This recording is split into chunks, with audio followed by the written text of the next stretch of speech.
वातावरण तसं पावसाचं आहे, पण आई आणि मी गाडीवरून वैरणला चाललो आहे. वैरण म्हणजे जनावरांना चारा आणायसाठी. जनावरांना काय सांगून चालतं आहे का की पाऊस आणणार आहे, चिखल पडला आहे आणि या ठिकाणी कॅरी बॅगही घेतलेली आहे. ही कॅरी बॅग कशासाठी घेतली आहे की पाऊस जर आला तर मोबाईल त्यातमध्ये ठेवण्यासाठी ही कॅरी बॅग घेतलेली आहे. आणि या ठिकाणी तुम्ही पाहू शकता की किती पाऊस पडून चिखल सगळा झालेला आहे. पण या चिखलात देखील आम्हाला आता पाला काढावा लागणार आहे या ऊसातील. आणि येथे मंदिर आहे काय म्हसोबाचं.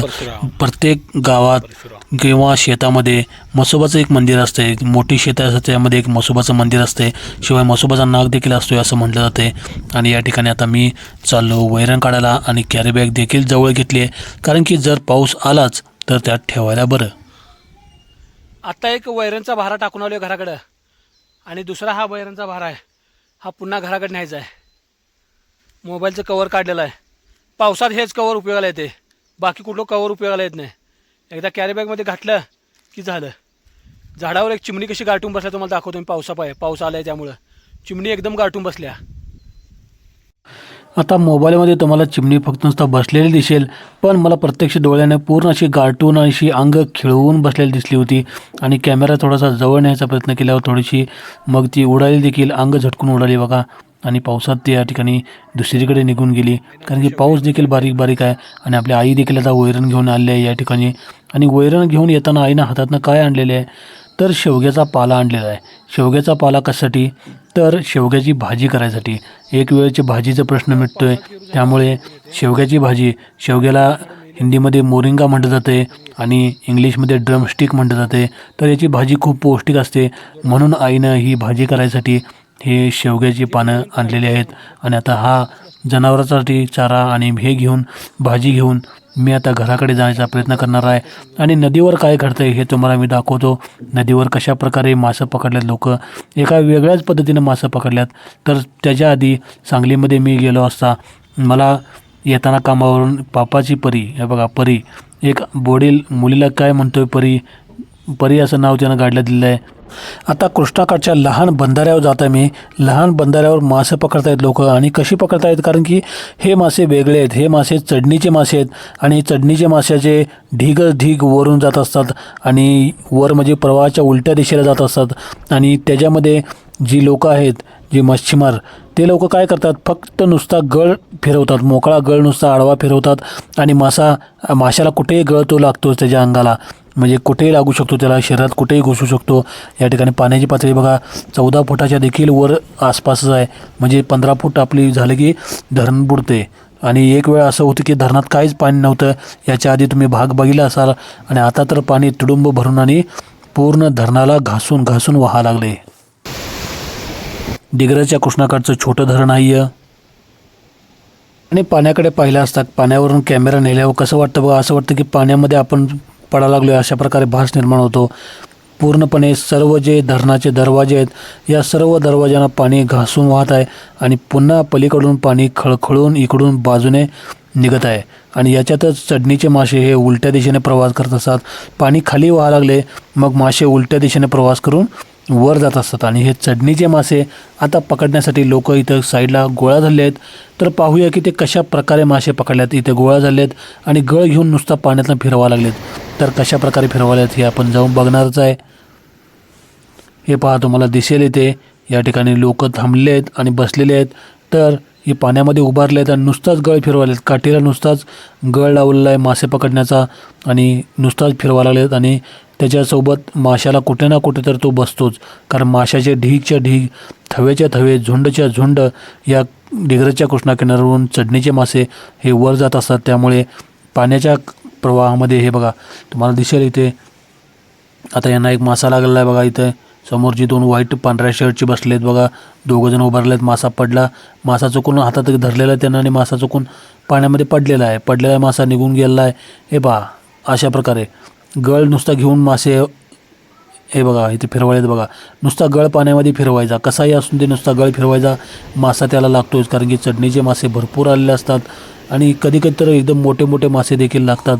आणि या ठिकाणी बघा मुलं कशी मासे पकडण्यासाठी त्यांची लगबग चालू आहे. दुसरीकडे एका ठिकाणी मासे स्वच्छ करण्यासाठी एक व्यक्ती बसलेला आहे. तो पाहूया मासे स्वच्छ कसं करायला आहे या ठिकाणी. हे पहा, त्याने घरूनच चाकू शिवाय सर्व साहित्य वगैरे सगळं आणलेलंच आहे.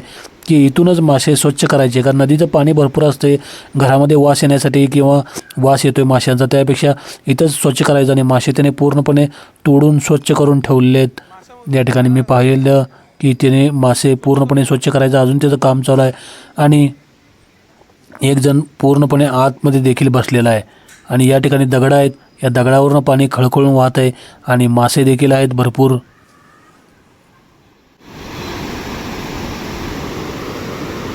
आता आपल्या जुन्या धरणावरून इथे गाडी जात आहे आणि गाडीमध्ये कपल आहेत, मुलगा मुलगी जात आहे बघा. आणि या प्रकारे दुसरी गाडी देखील ती देखील तशीच आणि तिसरी गाडी देखील ती देखील तशीच. का तर डिग्रजच्या कृष्णाकिनारी पाणी वाढलं की सांगली जवळ असल्यामुळं मुलंही आणि मुलीही फिरायला इथे येतात आणि त्यांचे इथे मनोरंजन म्हणजे हे होतं. डिग्रजच्या कृष्णाकिनारी एक पोरगा बघा पाण्याच्या आत बसला आणि मासा स्वच्छ करायला येतो.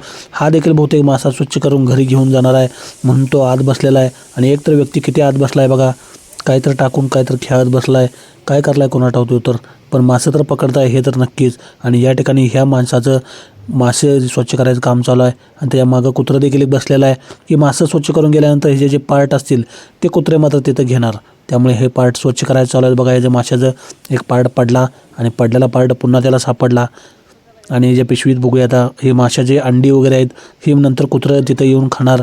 हे अंडी वगैरे आहेत पाण्यात आणि हे मासा स्वच्छ करूनच घराकडे न्यायला लागला आहे. डायरेक्ट गेल्यानंतर घरात तळायचा. मी त्याला म्हटलं हे मासे कसे काय असतात चढणीचे, म्हटलं चढणीच्या माशाची चव जशी असते तशी कुठल्याच माशाला चव येत नाही, स्वच्छ करून न्यायला लागला आहे बघा तो. आणि अशी चव परत कधी बघायला मिळत नाही, त्यापेक्षा चढणीचा मासा हा खायला लागतो. त्यामुळे हे चढणीचे मासे पकडायला काका आले आहेत आणि स्वच्छ करून देखील पूर्ण पिशवी भरून मासे स्वच्छ केलेत. त्यांनी साधारण 4.5 ते 5 किलो मासे स्वच्छ केलेत, पकडून तिथे स्वच्छ केलेत आणि तिथेच घराकडे घेऊन जाणार आणि तरुण फ्राय वगैरे करून ते खाणार तिथे. अशा प्रकारे एक मासा कडला, बारकी लहान छोटे छोटे मासा आहेत ही पडलेली दिसत कडला, तर कडला पडलेली ही मासा आहेत. तर आता ही कडला मासा काय जरा उशीर पाण्याच्या बाहेर लागे मेलला असतो, त्यामुळे पाण्यात आपण जरी टाकलं तरी तो पळणार नाही, का तर तो मेलला असतो. आणि अशा प्रकारे इथं कुत्रं वाट बघायला लागले कधी एकदा हे स्वच्छ करून होतं आहे आणि ह्याला खायला मिळते म्हणून कुत्रं बरोबर त्या मागं बसलेलं आहे. का तर कुत्र्याचं जे माशाची घाण वगैरे निघले असणार ते कुत्रं खाणार. अशा पद्धतीने आता डिग्रजच्या कृष्णाकिनारी मी जायलो आहे घरला, कारण की आता मला भरपूर वेळ झाला आहे. कारण की वर आकाशात पाहिलं तर ढग देखील आलेला आहे आणि इथे चढणीचे मासे गोळा करायला एक मोठा मासा सापडला आहे बघा. याला चढणीचा नुसताच गळ फिरवतात पण त्या नुसताच गळाला लागलेला आहे. तुम्हाला दिसेल त्याने पिशवीत ठेवायला लागले आणि तीच पिशवी पुन्हा नेऊन नदीच्या पाण्यात इथे बघा खाली पिशवी दिसते, पट्टे आहेत लाल आणि पांढरे पट्ट्याची पिशवी, ही पाण्यामध्ये थोडीशी ठेवली असते बघा. मासा सापडल्यानंतर काय करतात तर तो मासा डायरेक्ट गळाला सापडतो, कारण की डायरेक्ट त्याला चारा वगैरे काय नसतो, नुसता गळ फिरवला असतो. आणि हा मासा आता सापडल्यानंतर ते पिशवी ठेवतात आणि ती पिशवी निम्मी पाण्यात बुडलेली असते, का तर मासे फ्रेश राहण्यासाठी. आणि आता पावसाचं वातावरण होऊ लागले आणि पाऊस देखील येण्याची शक्यता वाटायला लागल्या. मग आता आपल्याला जावं लागेल डिग्रजच्या कृष्णाकिनाऱ्यावरून आपल्या घरी, कारण की पावसाची शक्यता तर थोडी वाटायला लागल्या.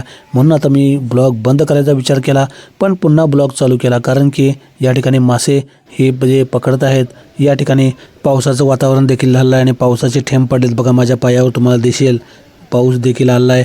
पण हे ढगाचे पाऊस आहे म्हणजे थोडाच वेळ पडणार आणि लगेच जाणार. आणि इथे तुम्हाला चढणीचे मासे वर चढताना दिसत असतील हे बघा, उड्या मारताना. प्रवाहाच्या विरुद्ध दिशेला प्रवाह खाली चालला आहे प्रवाह, पण मासे हे विरुद्ध बाजूला उड्या मारून वर चाललेले आहेत. अशा प्रकारे हे मासे ढिगाच्या ढिग असतात, त्यामुळे त्यामध्ये कुठेही गळ फिरला की सापडतात. अशा प्रकारे हा भाग आहे डिग्रजच्या कृष्णाकाठचा.